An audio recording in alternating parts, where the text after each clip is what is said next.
In this question, you have to identify the pair of unicellular algae.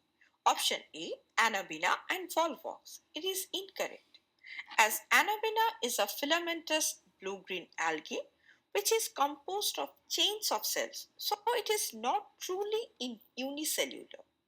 And Volvox is a colonial green algae, that is, each colony is made up of many individual cells that work together, but they are not single celled organisms. Option B, Chlorella and Spirulina. Now, Chlorella is a unicellular green algae and it is often used in research and as a dietary supplement due to its high protein content.